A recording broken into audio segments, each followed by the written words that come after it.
जब मैंने शास्त्र पढ़ा और उसमें यह आया कि जब महाप्रलय होगी तो 12 सूर्यों का ताप इस पृथ्वी पे गिरेगा जी। और मैंने आंख खोल कर देखा तो एक ही सूर्य दिख रहा है, 11 और नहीं दिख रहे। मैंने उनसे तर्क किया कि 12 ही लिखा है, गलत लिखा है कि 12 सूर्यों का ताप पड़ेगा, एक ही सूर्य 12 कहाँ है? तो उन्होंने कहा बेटा ये सत्य लिखा है, जो वर्तमान में हमारा सूर्य का प्रकाश आ रहा है ये केवल 8% आ रहा है। 92% योजन पृथ्वी पर रुक जा रहा है, जो अल्ट्रावेटिक किरणें जिसको कहते हैं। ओके। यहाँ केवल 8 आ रहा है विटामिन डी को लेकर, रेडियम से युक्त होकर।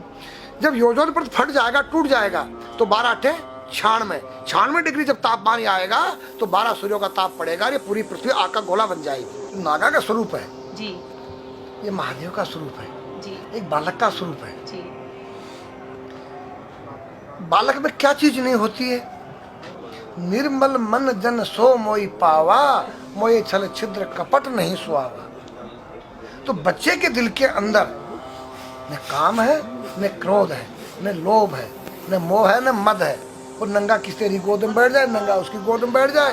तो नागा का रूप एक बालक का स्वरूप होता है जिसके अंदर से विकार रहित हो जाए, उसका नाम नागा है, सन्यासी है, संन्यासमया, तीनों गुणों से रहित हो जाना। ये जो गांजा भांग है ये क्या करता है?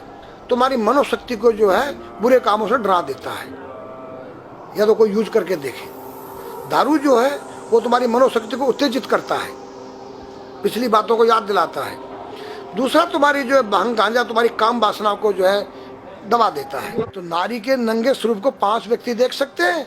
मेरे पास एक डिश है और जो चुटिया होती है वो एंटीना है, जो तुम्हारे जो यहाँ से कुछ तरंगे बाहर को जाती हैं, कुछ अंदर को आती है। 5 कर्मेंद्री, 5 ज्ञानेंद्री, 10 उस रथ के घोड़े हैं और बुद्धि रूपी उसमें लगाम है और ज्ञान रूपी चाबुकर बोलने वाला उसमें स्वयं सारथी कृष्ण है। तो आज हमारी संस्कृति बदली गई।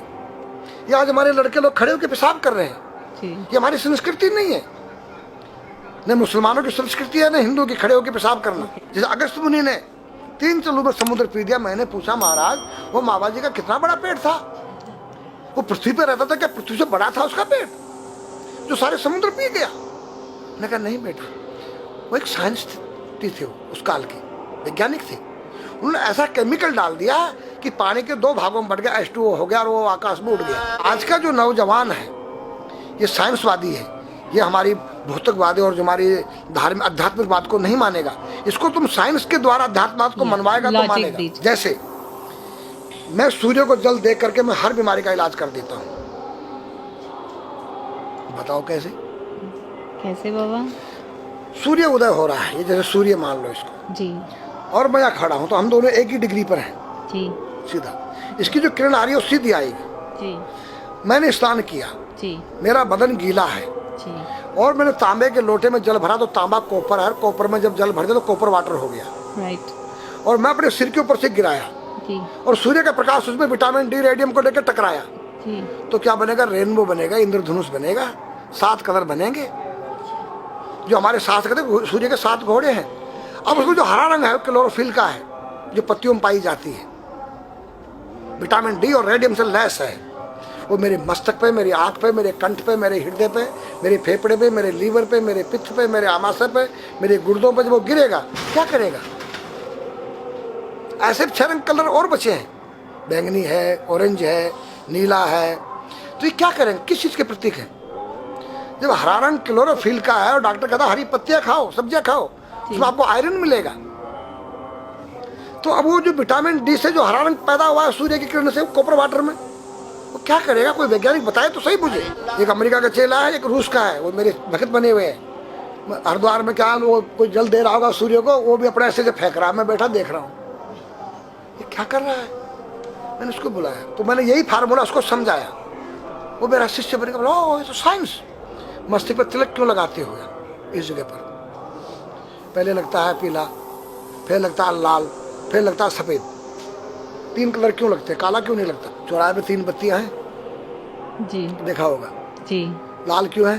फॉर डेंजर स्टॉप, खतरा है, या डेंजर, खड़े हो जाओ, खतरा है जी। पीला देखो चलना नहीं है, हाँ, देखो रेडी रहो, देखो। और सफेद, चल सफेद सफेद तो यहाँ है उसमें ना, हाँ चावल लगा रखे हैं ना मैंने हाँ सफेद, हाँ वहाँ हरा है, वहाँ हरा है, रेडी टू गो।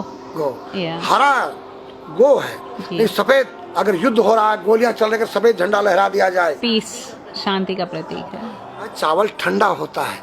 और हमारी यहाँ पर सुषमणा नाम की नाड़ी है, जी लाल कलर है कि तुम इस योग सहयोग में आके तुम बैठ सकते हो कि नहीं, ये माहौल तुम्हारे योग्य है या नहीं, या जुआ चल रहा है, या शराब पी जा रही है, क्या तुम बैठ सकती हो? देखो पीला कलर है, देखो,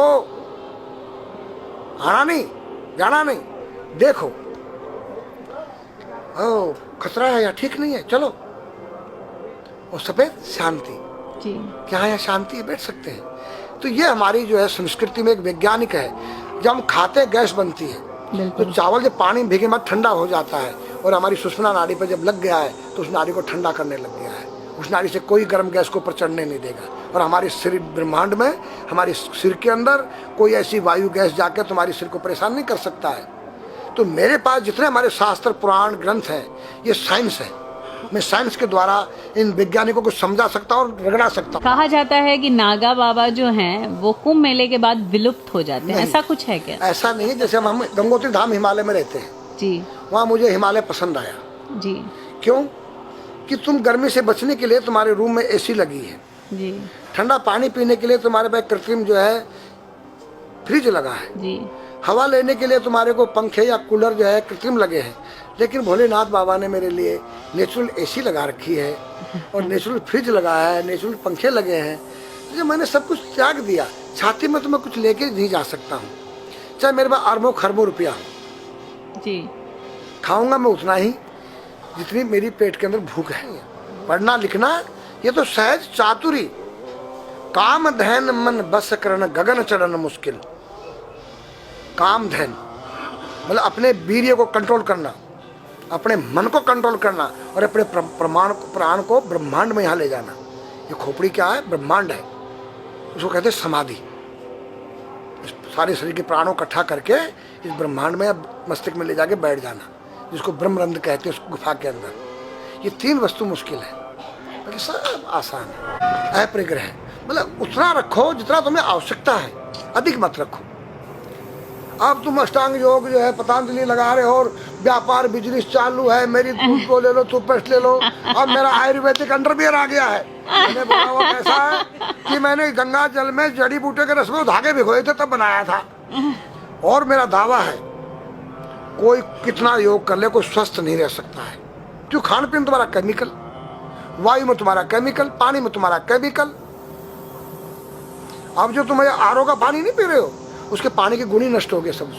उत्तर को सिर करके सोना क्यों मना किया है साइंस ने? हमारे शास्त्र मना करते हैं।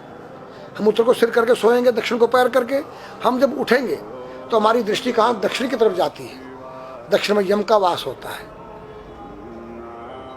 और जब दक्षिण को सिर करके सोएंगे तो हमारा मुंह उत्तर को जाएगा। उत्तर हिमालय है, भगवान शिव का कैलाश है। साइंस कहता है कि पृथ्वी के उत्तर ध्रुव दक्षिण ध्रुव है। पृथ्वी कैसी है पता है? तेरा सिर, सेम तेरा चेहरा 23.5 डिग्री के अंश पर है। ये थोड़ी सी चुटिया नाप लेना अपनी प्रकार लेकर के, तुम भी नाप लेना, तुम भी नाप लेना, मैं भी नाप लूँ चाहे। ये थोड़ी सी चुटिया 90 पर नहीं है, ऐसे तिरछी झुकी हुई है। ये चुटिया, ये थोड़ी है 66.5 डिग्री कोण बनाती है। तो ये जो चुंबकीय मैग्नेट पावर है, उत्तर से नॉर्थ से साउथ तक, हम जब सिर उत्तर की तरफ करेंगे तो ये नॉर्थ है, वो नॉर्थ है। नॉर्थ को नॉर्थ धक्का मारेगा तो तुम्हारे दिमाग में और तुम्हारे हार्ट में डिस्प्रोजन होगा और बैलेंस बिगाड़ेगा। इसलिए साइंस भी कहता है कि उत्तर की ओर सिर मत करो, और हमारे शास्त्र भी कहते हैं कि उधर मत करो, नीचे उधर दक्षिण की तरफ यम का वास है, उनकी तरफ दृष्टि पड़ती है उठते ही। मतलब एक कहने का फर्क है, एक चीज़ एक ही है। आज हमारे पास योग की विद्या थी, वो गायब हो चुकी है। अब तो जो थोड़ा सा कोई एक चूहा था, वो दुकान में गया, उसको एक हल्दी कंकर मिल गया, बोला हम पंसारी हो गया है। हल्दी मिल जाने से पंसारी बन गया। जो पीटी स्कूल में कभी किया होगा आप लोगों ने, पढ़ा होगा स्कूल हाँ में, जी। उसी को योग कह रहे हैं। योग क्या है? भगवान कृष्ण के पास था, उज्जैन गए थे संदीपनी ऋषि के पास सीखने के लिए। एक ही समय में 16,808 राणियों के साथ बात कर रहे हैं, अलग अलग रूप में। योग से अनेक रूप बन सकते हैं। योग हनुमान जी के पास था। जब लंका में घुसे हैं तो मच्छर का रूप बनाया उन्होंने, मत्स्य के समान रूप धर कपि, मच्छर के समान। जब सीता के पास गए छोटे से बनकर तो पूछा क्या तेरे जैसे ही है सब? कि हाँ। फिर तो इस लंका पे विजय पाना असंभव है। तो हनुमान ने पहाड़ का जैसा रूप दिखाया, हिमालय जैसा। सर्जविन करना, अपने प्राण को निकाल के मुर्दे में डाल देना, उसको प्रकाया प्रवेश कहते हैं, जो आज है ही नहीं, लुप्त हो गई। जो जानता है उसने किसी को बताता नहीं है। अगर अब उसका कोई शिष्य है उसको बताना चाहो, वो उसको जिज्ञासा नहीं उस शिष्य को सीखने के लिए।